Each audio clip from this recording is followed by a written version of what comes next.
Hello and thanks for joining us. A worker at a Brooklyn Park school is facing disturbing allegations of sexual misconduct.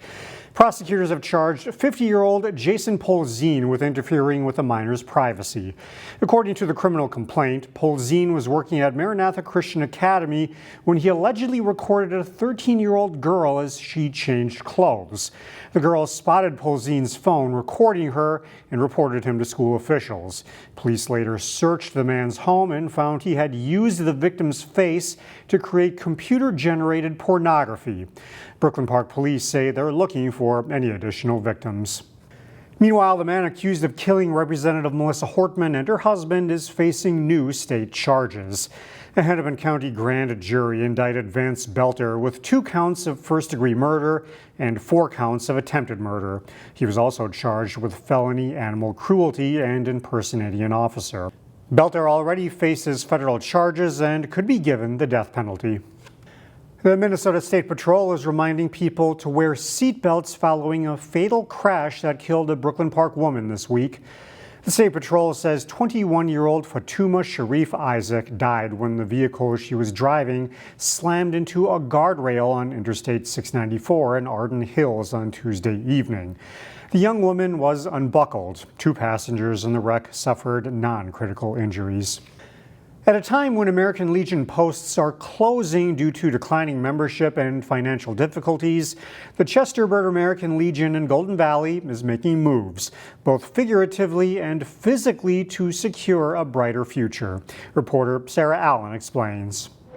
From the outside, you may be able to guess that this is an old Red Lobster on Highway 55 in Golden Valley. We first acquired the building at the end of January. But from the inside, it's hard to tell. We literally gutted the entire building. The floors were replaced. The walls were replaced. Construction workers and volunteers with military backgrounds are renovating the space that will soon be the new home of the Chesterbird American Legion post. We're looking forward to being able to offer a new place for the community to come in and enjoy the recreation and the gaming activities that we have here.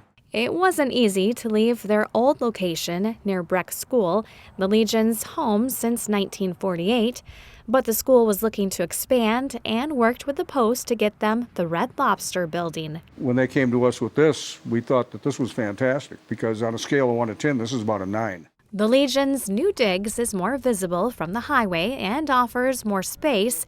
There will be a large bar, indoor and outdoor restaurant seating, as well as space for events. That's about 3 times as big. Commander Craig Hartman hopes it will draw more customers, keeping the Post viable. I think on a retail basis, in order to survive, I said we had to find a location where we could run a strong retail operation. This will give us that opportunity. And by staying in business, the Post can continue raising money through its on-site charitable gambling, being a force of good. That's what we do. There's a lot of veterans out there that need help. In Golden Valley, Sarah Allen, CCX News. The Chesterbird American Legion plans on serving lunch and dinner at its new location. A soft opening is planned for next month or early October. Plymouth is a step closer to getting a new 4-story, 195-unit apartment complex in the southwest part of the city. The complex at the corner of County Roads 6 and 101 would replace much of the existing 65,000 square foot Plymouth Plaza commercial building. A doctor and dentist's office in the building would be moved to a newly constructed building on the lot. Council members, including Mayor Jeff Washy, expressed some concerns about traffic impacts, but said it was time for something new. This is a building that should be torn down and rebuilt, at least the portion you're talking on, because it's outlived its functionality. So the original plan was to focus on missing middle housing, with most of the units being available at 80% of the area median income. The new plan would reduce the amount of affordable housing to 20% of the units. An Armstrong High School English teacher is simplifying literary classics. Emily Haugen shares the magic of Baki's Shakespeare.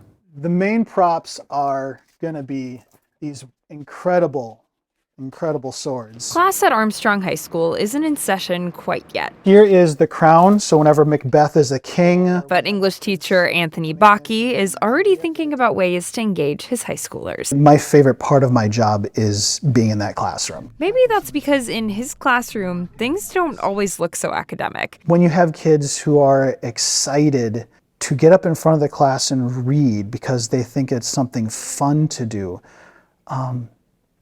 that's not necessarily normal when you're talking about high school kids and Shakespeare. A student donated this one. It looks like stage acting. We also have these plastic swords, which you can see have gotten some love. Sword fights, king's crowns, and speaking roles included. If we ever ran out of swords, we could always just use the beating sticks. With Bakke's class, I mean, this is probably the first time I've really enjoyed English class. Sebastian Reyes had him for 9th grade English, where he was tasked with reading Shakespeare. At first, I thought it's going to be the worst unit of my life. But quickly, Sebastian learned he was wrong. The Mercutio says, "Oh dang, look who thinks he's tough. Try to challenge me, boy, and you'll wear your shoes out." Because Mr. Bakke took his active teaching strategy to the page with Bakke's Shakespeare. Mercutio says, "Nah, when you're on your game, I'm no match for you. It would be a wild goose chase for me to try." It uses simpler language to help students understand the story. And then Romeo says, "Ha, you are the goose." Sebastian and his classmates also acted out the roles as they went. It was so fun. I mean, it was just a race to get to the characters. That strategy is working for other Armstrong teachers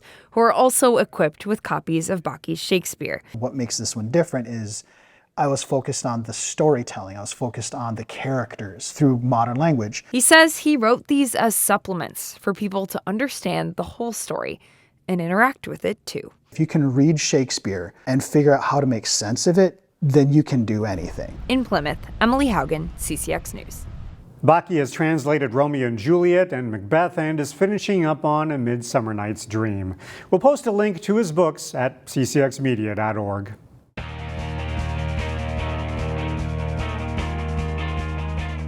Prep football teams hit the field this week for the start of practice sessions. Here's a look at Armstrong. A lot of preseason talk about Armstrong football will center on who is not here.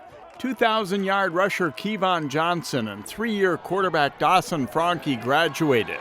But rumors of Armstrong's demise may be premature.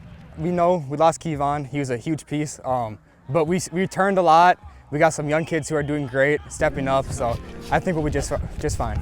I'm really impressed by the younger guys' progression, losing a lot of players last year, but I think that we're definitely living up to our expectation.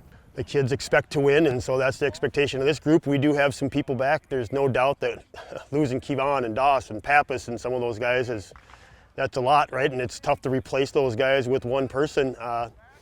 But we'll figure it out, and we've got a lot of guys returning, a lot of experience on defense, and we're trying to put that puzzle together on offense. So, the Falcons will be young on offense, but a defense that was playing well at the end of last season has a lot of returners and should be strong. Yes, they're playing really well. I think our front, especially on our defense, they're competitors and they're ready to get at it. I mean, those guys have more experience. Last year was Coach Leach's first year as the defensive coordinator, so this year we're kind of starting a little fresher. Last year everything was new, and so it took a little bit. So having 6-7 returning defensive guys that have been through the system for a year and know the expectations, I think is going to help us. Among the top returners for Armstrong, tight end and linebacker Eli Kemple, linebacker Cal Pilon, linebacker Jackson Wiley, safety Dylan Gillis, wide receiver and safety Pharrell DeLine, wide receiver Lucas Watke, and two-way lineman Everett Daly. Gabe Hall, a starter in the secondary last fall, has the inside track at the quarterback job. The Falcons have won 3 straight section titles but lost in the state quarterfinals each time. The goal is to get back to state. That's been the standard the last few years. I mean, when my brother played, he made it there, and now we've continued that trend. We haven't actually made it to the bank yet, so that's been the goal the past few years, is make it to the next level. The high school girls volleyball season gets underway late next week for some local teams, including Champlin Park. John Jacobson has more on the Rebels. It's definitely a new look at Champlin Park volleyball this fall. Graduated are multi-year starters Carly Gilk, Reese Axness, and Kat Adler, and former head coach John Yunker is now in Lakeville. But the Rebels who are returning see plenty of reason for optimism. I'm so excited. We have a bunch of young players, and over half our team's gone, but we're excited. We're excited to build and learn from each other. Our goal is always to get back to state, so like we're keeping trying to do that, and we are working really hard, and we have like a bunch of talent in the gym. We all play club, work hard in the off season, work hard in season. 4 players who either started or were in the team's regular rotation a year ago are back. Senior Kyra Bellison and junior Lucy Howe are returning middle hitters, while senior Tessa Magnan and junior Riley Inman were varsity outside hitters in 2024. And after 3 days of tryouts, the Rebels are happy with this group. We're very excited. It's been a lot of fun, a lot of good surprises, I would say, during tryouts. You know, a lot of the girls have been working really hard in the off season, and their hard work's paid off. Amy Fonoti has been in the Rebels program and is now the head coach. Players say any adjustment they've had to make to a new head coach has gone smoothly.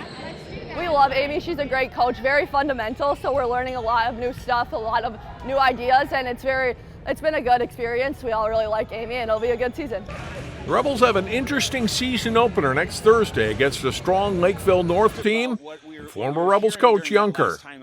It'll be exciting. It'll be fun. It'll be great to see John, and we're glad for him in his new role, and we always love to play good competition. Champlin Park figures again to battle Maple Grove and Wayzata for the section title in 5-4A, with Rogers also moving into the section this season.